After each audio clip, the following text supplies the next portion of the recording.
નમસ્કાર વિદ્યાર્થી મિત્રો, ગુડ મોર્નિંગ। ગયા લેક્ચરની અંદર છેલ્લે આપણે કીટ પરાગિત વનસ્પતિઓ અને પ્રાણીઓ દ્વારા પરાગનયનની ક્રિયા કેવી રીતે થાય એની ચર્ચા કરી હતી અને ત્યાર પછી આપણે બાહ્ય સંવર્ધન પ્રયુક્તિઓની ચર્ચા કરી રહ્યા હતા। આજના લેક્ચરની અંદર આપણે નવો એક ટોપિક જોવાનો છે, એ છે પરાગરજ સ્ત્રીકેસર આંતરક્રિયા। खूब सरस मजानी आ बात है। मैं तमने अगाउना टॉपिक ની અંદર અગાઉના લેક્ચરમાં કીધું હતું કે જ્યારે પરાગનયન થાય છે ત્યારે શું એ જ વનસ્પતિની કે એ જ પુષ્પની પરાગરજ એ જ પ્રકારના પુષ્પો પર આવે છે કે નહીં, એના આધારે પછી ફલનની ક્રિયાનો આધાર હોય છે। તો એ બાબત અહીંયા આપણે સ્પષ્ટ કરવાની છે। તો આજનો આપણો જે ટોપિક છે એ છે પરાગરજ સ્ત્રીકેસર આંતરક્રિયા।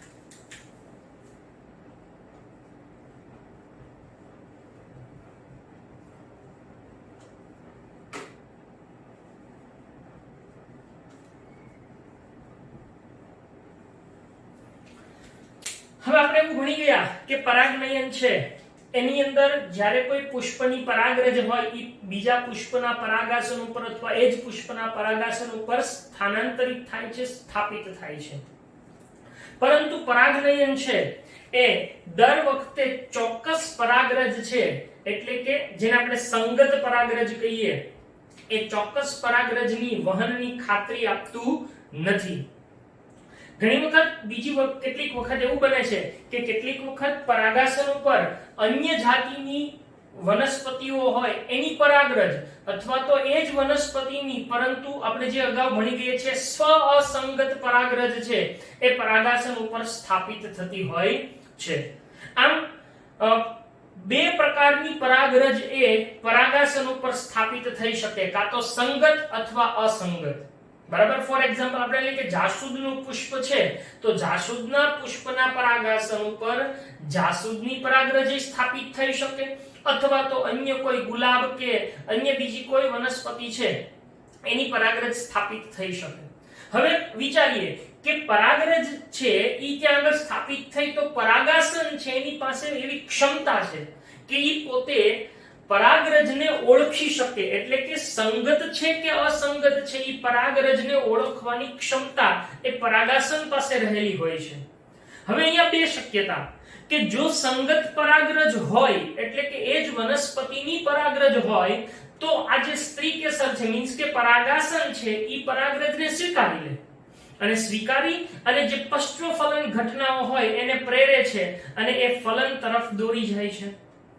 પણ જો અસંગત પરાગરજ હોય એટલે કે બીજા પુષ્પની પરાગરજ હોય તો શું થાય? તો કે જો એ અસંગત પરાગરજ હોય તો આ જે પરાગાસન હોય એ પરાગ નલિકાનું નિર્માણ અથવા પરાગરજનું અંકુરણ જ ન થવા દે। આમ પરાગાસન પાસે આવી એક વિશિષ્ટ ક્ષમતા હોય છે કે એ સંગત કે અસંગત પરાગરજ છે એને ઓળખી શકે છે, એને એ જાણી શકે છે। હવે અહીં આપણને પ્રશ્ન થાય કે એવું કેવી રીતે ખબર પડે? તો ખાસ એક વાતનો ઉલ્લેખ કરેલો છે કે આ બાબત છે કે પરાગરજ છે એ સંગત છે કે અસંગત એ ખરેખર પરાગાસન અને પરાગરજ છે એના સતત સંવાદ છે।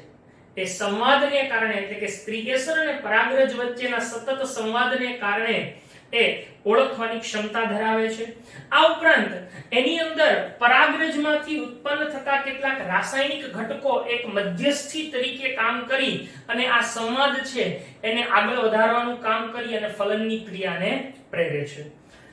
ઘણા વનસ્પતિ શાસ્ત્રીઓએ આ બાબતે પ્રયોગો કરી અને એવું જોયું છે કે સ્ત્રીકેસર અને પરાગરજ વચ્ચે જે આંતરક્રિયા થાય છે એની અંદર આ રસાયણો ખૂબ મહત્વનો ભાગ ભજવે છે અને એના પરિણામે એ સંગત કે અસંગત પરાગરજને ઓળખી શકે છે। તો આમ એક વસ્તુ નક્કી છે કે જો પરાગાસન ઉપર સંગત પરાગરજ હોય તો જ એ આગળની ઘટના ફલન અને પશ્ચફલન ઘટનાઓને પ્રેરે છે, પણ જો એ અસંગત પરાગરજ હોય તો એ પરાગ નલિકાની વૃદ્ધિ કે પરાગરજનું અંકુરણ થવા દેતી નથી અને એના માટે રાસાયણિક ઘટકો જવાબદાર છે। તો પહેલા આટલી ચર્ચા જે કરી ગયા એને આપણે એક પોઈન્ટ વાઇઝ લખીએ અને ત્યાર પછી પાછી આગળની જે ચર્ચા છે એ જોઈએ। તો આપણે કીધું કે પરાગનયન છે એ ચોક્કસ પરાગરજ ના સ્થાપન ની ખાતરી આપતું નથી. અચ્છા, ચોક્કસ પરાગરજ એટલે કેવી પરાગરજ? તો કે ચોક્કસ એટલે સંગત પરાગરજ. બરાબર? કે ઘણીવાર અન્ય જાતિની પરાગરજ છે એ અથવા પરાગરજ અથવા એ જ જાતિની પણ કેવી સ્વ અસંગત પરાગરજ એ પરાગાસન પર સ્થાપિત થાય છે. હવે પરાગાસન છે એની પાસે સંગત કે અસંગત, સંગત કે અસંગત પરાગરજ છે એને ઓળખવાની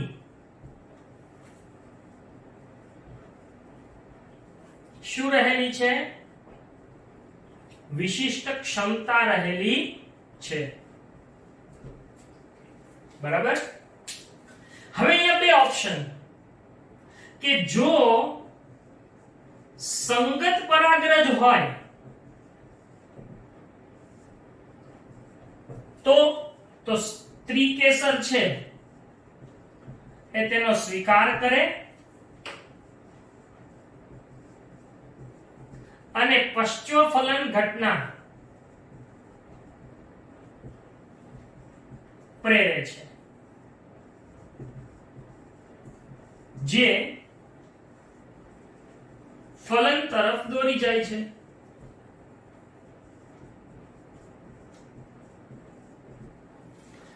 પરંતુ જો કેવી પરાગરજ હોય? અસંગત પરાગરજ હોય. હવે અસંગતનો મતલબ ખબર પડે ને, કાં તો અન્ય જાતિની અથવા ઈ જ જાતિની પણ કેવી સ્વસંગત, જેને આપણે અગાઉના લેક્ચરમાં જોઈ ગયા હતા, જે બાહ્ય સંવર્ધન પ્રયુક્તિઓ છે એની અંદર. તો એ સ્વ અસંગત પરાગરજ હોય એટલે કે જો અસંગત પરાગરજ હોય તો પરાગરજનું અંકુરણ અને પરાગ નલિકાની વૃદ્ધિ આ બંને થતું નથી. એટલે કે ઈ બે અટકે છે. એટલે કોણ ન થવા દે? ખરેખર થતું નથી એમ નહીં, પણ આ પરાગાસન છે ઈ એને થવા દેતી નથી, કારણ કે પોતાની પરાગરજ નથી એટલે એને ઈ અનુમતિ જ ન આપે કે પરાગ નલિકા છે એ વિકસે. હા, અહીંયા આપણે એવી વાત કરી હતી કે આમ આ બાબત છે સંગત કે અસંગતિ કેવી રીતે નક્કી થાય? તો કે જે પરાગરજ અને સ્ત્રી કેસર છે એના સતત સંવાદને લીધે આ બાબત શક્ય બને છે. કઈ બાબત? સંગત પરાગરજને સ્વીકારવાની.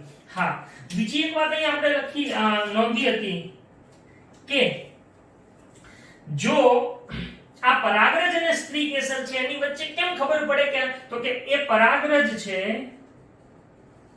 એ કેટલાક શું ધરાવે છે? પરાગરજના રાસાયણિક ઘટકો છે એ એમાં મધ્યસ્થી તરીકે કાર્ય કરે છે અને એના પરિણામે ખબર પડે કે ઈ સંગત છે તો એનો સ્વીકાર કરવામાં આવે છે. તો પરાગરજ છે એના રાસાયણિક ઘટકો એ મધ્યસ્થી તરીકે વર્તે છે. આ ઉપરાંત કેટલાક વનસ્પતિ શાસ્ત્રીઓએ પણ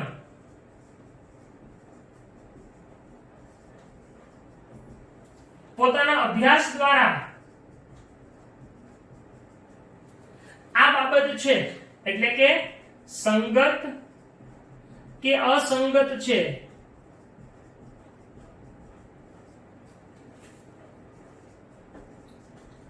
ઓળખવાની જે રાસાયણિક ક્રિયાવિધિ છે એનો અભ્યાસ દ્વારા એ ક્રિયાવિધિ છે એનો ઉલ્લેખ કરેલો છે. બરાબર.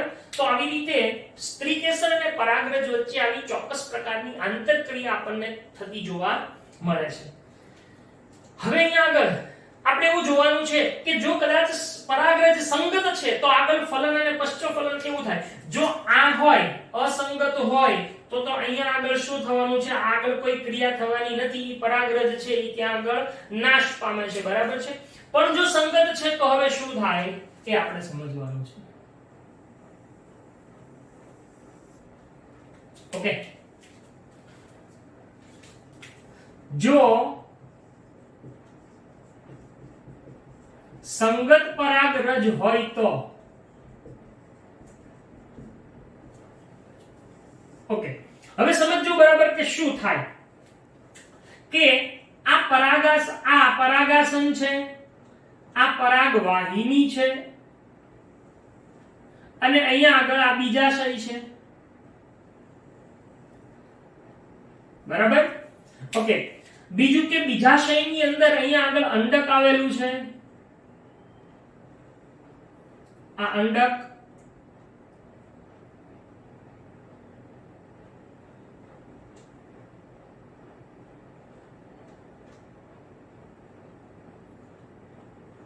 બરાબર, જેની રચના આપણે અગાઉના લેક્ચરોની અંદર ભણીને આવ્યા છીએ.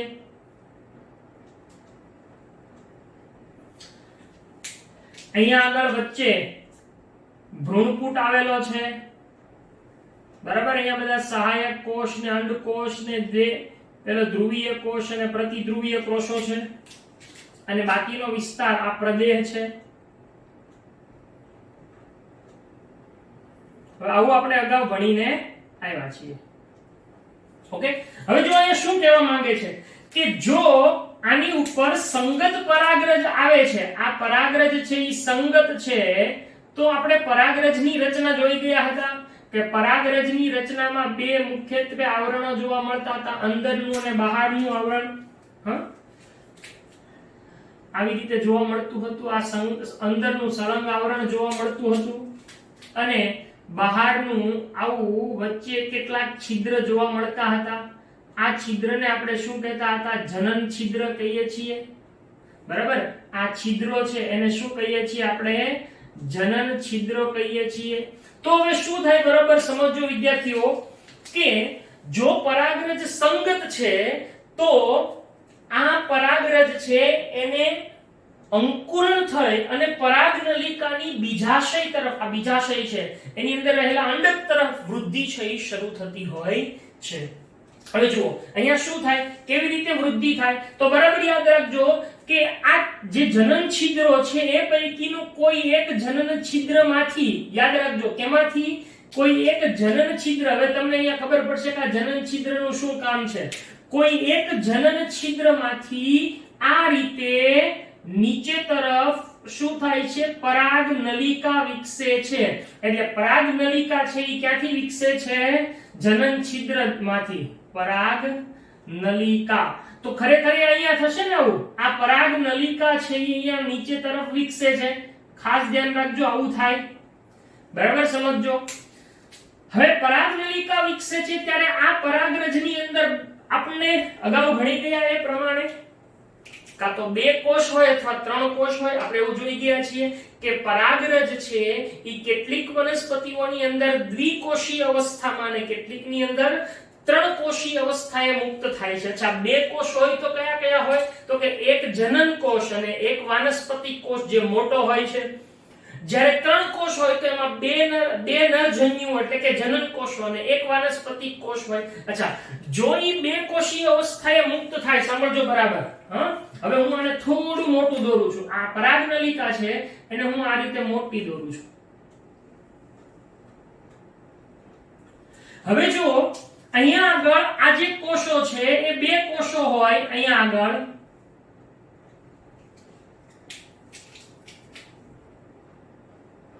તો એમાંનો એક મોટો કોષ છે ઈ શું છે? તો કે મોટો કોષ એ વાનસ્પતિક કોષ એટલે એને નાલ કોષ કહીએ અને બીજો છે એ જનન કોષ છે. બરાબર છે. આ શું છે? આ જનન કોષ, નર જનન કોષ અને આ શું છે? વાનસ્પતિક કોષ. સમજો બરાબર વિદ્યાર્થીઓ કે કેટલીક વનસ્પતિઓમાં આ આવા બે કોષી અવસ્થાએ મુક્ત થાય છે, તો કેટલાકની અંદર એ ત્રણ કોષી અવસ્થાએ મુક્ત થાય છે. હવે ખાસ યાદ રાખજો કે અહીંયા આગળ આ જે નરજનન કોષ છે ઈ સમવિભાજન પામી અને એના બદલે એકના બદલે કેટલા કોષ બનાવે છે? બે કોષ બનાવે છે. જો ઈ દ્વિકોષી અવસ્થાએ મુક્ત થયો હોય તો ઈ સમભાજન પામીને એક વધારાનો કોષ બનાવીને બે કોષ અને એક વાનસ્પતિક કોષ, અને કેટલાકની અંદર ડાયરેક્ટ ત્રિકોષી અવસ્થાએ જ ઈ મુક્ત થતો હોય છે. તો આમ આ બધા જ કોષો હવે આ પરાગ નલિકામાં અંદર ઉતરે છે. વાનસ્પતિક કોષ છે એ આગળ જતા વપરાઈ જાય અને સંપૂર્ણ અવનત પામશે, એટલે વધીને કયા બે કોષો? નરજનન કોષો બે વધશે. એનું આગળ શું થાય આપણે જોશું. હા, હવે આપણે વાત કરીએ છીએ કે આ પરાગ નલિકાની અંદર આ બે નરજનન કોષો છે ઈ ઉતરે છે. આ પરાગ નલિકા એ હવે નીચે ઉતરી અને અહીંયા આગળ બીજાશય સુધી વિકાસ પામે છે, બીજાશય તરફ વિકાસ પામે છે. હવે શું થાય તો કે અહીંયા આગળ શું રહેલું છે? તો આપણે જોઈ ગયા છીએ કે નીચે અંડક છિદ્ર આવેલું છે, બરાબર? અહીંયા શું આવેલું છે? અંડક છિદ્ર આવેલું છે.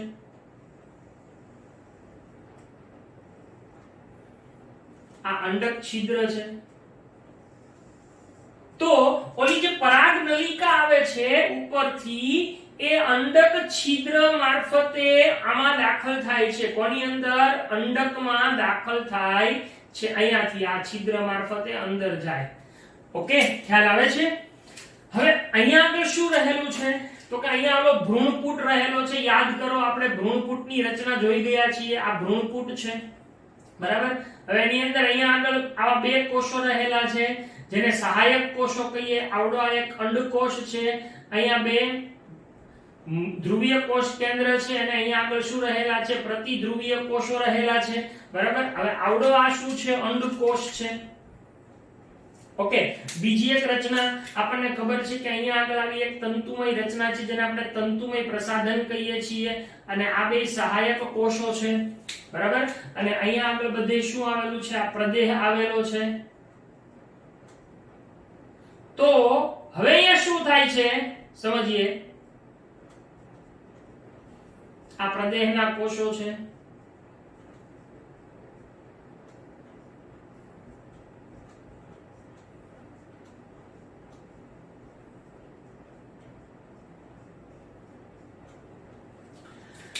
હવે આ બે નરજન્યુઓ હોય એ આની અંદર ઉતરી અને અહીંયા આગળ આવી અને આમાં દાખલ થાય છે. ઓકે, હવે આ પરાગ નલિકા એ શું થાય છે સમજજો બરાબર. એ પરાગ નલિકા આ કોઈ એક સહાયક કોષના તંતુમય પ્રસાધનમાં દાખલ થાય, આમ, બરાબર? એટલે કે શું થાય જો તમને હજી સ્પષ્ટ સમજાવું અહીંયાથી.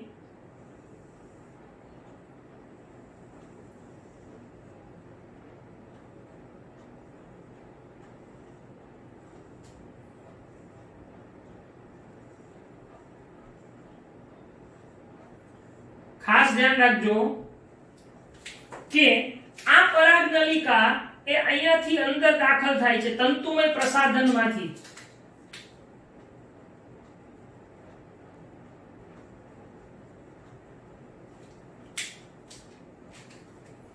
અહીંયા આગળ એનું કોષ કેન્દ્ર છે અને મુખ્યત્વે અહીંયા આગળ જે રહેલો છે એ અંડકોષ છે. તો હવે આ જે નલિકા છે એ આની અંદર આ તંતુમય પ્રસાધનમાંથી અંદર દાખલ થાય છે અને પરિણામે આ જે નરજન્યુ હોય એટલે કે નર પ્રજનન કોષ છે ઈ આ મારફતે આની અંદર આવે છે. એના પછી શું થાય? ફલન. એ આપણે સમજવાનું છે આની પછીના ટોપિકની અંદર. પણ હવે અહીંયા આગળ એક વસ્તુ સ્પષ્ટ થઈ કે જો સંગત પરાગરજ હોય તો આવી રીતે જનન છિદ્ર, કોઈ પણ એક જનન છિદ્રમાંથી પરાગ નલિકાની વૃદ્ધિ થાય છે બીજાશય તરફ. આ ઉપરાંત આ પરાગ નલિકાની અંદર આવા બે પ્રકારના કોષો હોય છે, એક નરજનન કોષ અને એક વાનસ્પતિક કોષ. કેટલાકની અંદર બે કોષીય અવસ્થામાં અને કેટલાકની અંદર ત્રણ કોષીય અવસ્થાની અંદર એ મુક્ત થતી જોવા મળે છે. આ ઉપરાંત આ પરાગનલિકાની જ્યારે વૃદ્ધિ થાય છે ત્યારે એ અંડક છિદ્ર મારફતે, ક્યાંથી અંડક છિદ્ર મારફતે એ અંડકમાં પ્રવેશી અને કોના મારફતે તો કે તંતુમય પ્રસાધન મારફતે એ અંદર સહાયક કોષમાં દાખલ થાય છે.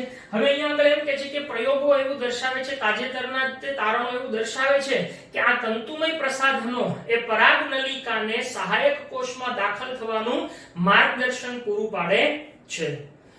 તો આવી રીતે સંગત પરાગરજ છે એ જ્યારે હોય ત્યારે પરાગરજ છે એમાંથી પરાગનલિકાની વૃદ્ધિ થઈ અંડક તરફ જઈ અને એ સહાયક કોષ સુધી પહોંચે છે. ફલન કેમ થાય એની આપણે આની પછીના લેક્ચરમાં ચર્ચા કરવાની છે, પણ આ બાબત ખાસ યાદ રાખજો. બરાબર.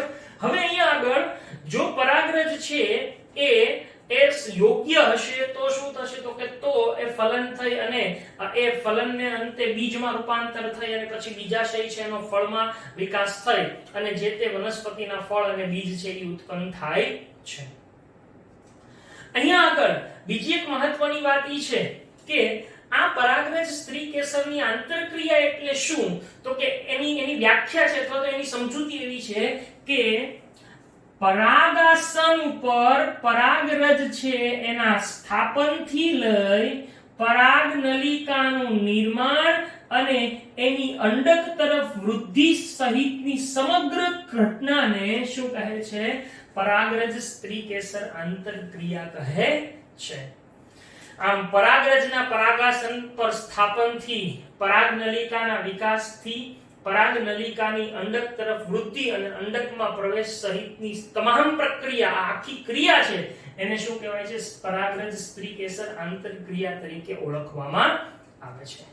તો આવી રીતે આ સંગત પરાગરજ છે એનો વિકાસ થઈ અને ફલનની ઘટના આગળ વધતી હોય છે. હવે અહીંયા આગળ આપણે પરાગનલિકા છે એને જો જોવી હોય, એનો અભ્યાસ કરવો હોય તો તમે કેટલીક વનસ્પતિઓની પરાગરજ છે એને લઈ અને એનો અભ્યાસ કરી શકો. જેમ કે વટાણા છે, ક્રોટોલારિયા છે, ગુલમહેંદી છે કે બારમાસી છે. એવી વનસ્પતિઓની પરાગરજને તમારે શર્કરા 10% શર્કરાનું દ્રાવણ લઈ અને સ્લાઇડ ઉપર મૂકવાનું. એની ઉપર પરાગરજ મૂકીને 15 થી 30 મિનિટ પછી જો એને લો પાવરમાં જોશો તો તમને પરાગનલિકાની વૃદ્ધિ થતી જોવા મળશે. તો આવી રીતે પરાગનલિકાની વૃદ્ધિ કેવી રીતે થાય એ આપણને સમજાવે છે. બીજું કે આ જે સમગ્ર ક્રિયા છે એ બીજું કંઈ નથી, એક ચોક્કસ પ્રકારની લાક્ષણિક ક્રિયાવિધિ છે.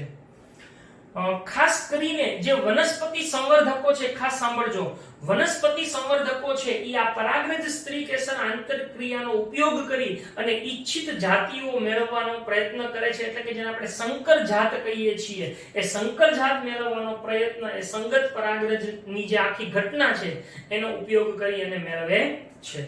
તો અહીંયા આગળ આ પરાગરજ સ્ત્રી કેસર આંતરક્રિયાની મુખ્ય વાત છે એ અહીંયા આપણે પૂરી કરીએ છીએ. હજી એમાં આગળ કેટલીક બાબતો છે એની ચર્ચા કરવાની છે. અહીંયા આગળ પરાગરજ સ્ત્રી કેસર અને પરાગરજ વચ્ચે જે આંતરક્રિયા થાય છે એની અંદર જો સંગત પરાગરજ હોય તો વધારે સારી રીતે એ વૃદ્ધિ પામી શકે છે. અહીંયા આગળ બીજી પણ એક વાત છે કે કેટલીક વખત કોઈ એક જ જાતિની કે અન્ય જાતિ ને પ્રજાતિની જે પરાગરજ અને સ્ત્રી કેસર છે એમની વચ્ચે સંકરણ કરીને ખૂબ ઉચ્ચ ગુણવત્તાવાળી, ઉચ્ચ ક્ષમતાવાળી જાતો છે એ મેળવવા માટે વૈજ્ઞાનિકો અને વનસ્પતિ શાસ્ત્રીઓ પ્રયોગો કરે છે અને એમાં એ ઘણા બધા સફળ થાય છે. એટલે આજે ઘણી બધી વનસ્પતિઓની ઉચ્ચ જાતો આપણે આવા સંકરણ દ્વારા મેળવી શકીએ છીએ, જેને કૃત્રિમ સંવર્ધન પણ કહીએ છીએ. પરંતુ આ કૃત્રિમ સંવર્ધનની અંદર એક બાબત ખૂબ અગત્યની છે કે જો પરાગરજ સંગત હોય તો જ આ કૃત્રિમ સંવર્ધનમાં સફળતા મળે છે, અથવા તો જો પરાગરજ છે એ યોગ્ય પ્રકારની હશે તો જ આ સંકરણ છે એ સારી રીતે થઈ શકશે. અને એના માટે યોગ્ય પરાગરજ મેળવવા માટેની કેટલીક ક્રિયાવિધિઓ છે, એવી 2 ક્રિયાવિધિ આપણે જોવાની છે. એક છે વંધ્યીકરણ અને બીજી છે એ કોથળી ચડાવવી. તો આપણે આવી 2 ક્રિયાવિધિ ભણવાની છે, એક વંધ્યીકરણ અને એક છે ઈ કોથળી ચઢાવવી. અચ્છા, આને કહેવાય છે ઇમેસ્ક્યુલેશન અને આને કહેવાય છે બેગિંગ.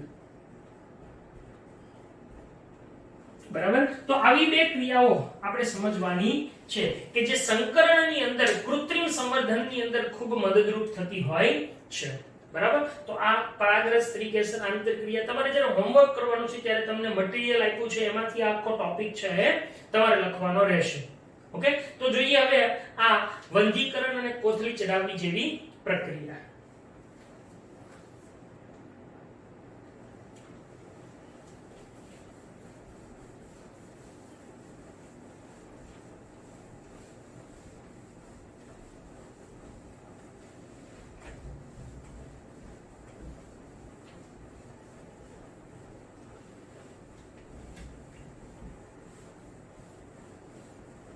વંધ્યીકરણ, વંધ્ય શબ્દ અગાઉ આપણે આવી ગયેલો છે.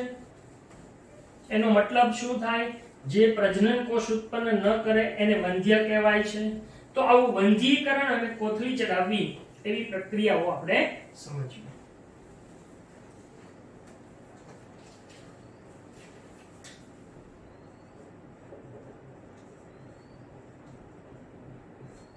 જેને ઇમેસ્ક્યુલેશન કહેવાય. જુઓ, હવે જ્યારે સંકરણ કરતા હોય ત્યારે એક નર જાતિનું ને એક માદા જાતિનું પુષ્પ છે એ નક્કી કરવામાં આવે છે.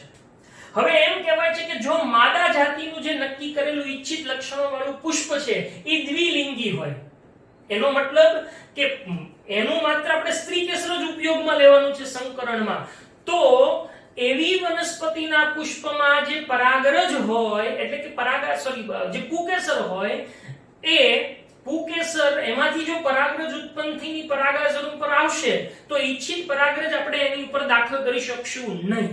એટલે શું કરવામાં આવે? તો એમ કે છે કે જો તમે નક્કી કરેલું જે પુષ્પ છે, બરાબર, ઈ નક્કી કરેલું પુષ્પ માદા પુષ્પ હોય અને ઈ પાછું દ્વિલિંગી હોય. સમજો બરાબર, અહીંયા આગળ સ્પષ્ટ લખું છું કે જો તમે નક્કી કરેલું પુષ્પ છે એ દ્વિલિંગી હોય એટલે કે એ પુકેસર અને સ્ત્રીકેસર બંને ધરાવતું હોય તો શું કરવામાં આવે? જુઓ, આ પુકેસર છે, બરાબર. હું આટલું જ દોરું છું. જો તમે નક્કી કરેલું માદા પુષ્પ છે આ એ દ્વિલિંગી હોય તો શું કરવાનું? ચીપિયાની મદદથી આ પુકેસરને તોડી નાખવાનું, એટલે કે પુકેસરને નીકાળી દેવાનું, કાઢી નાખવાનું. ઓકે.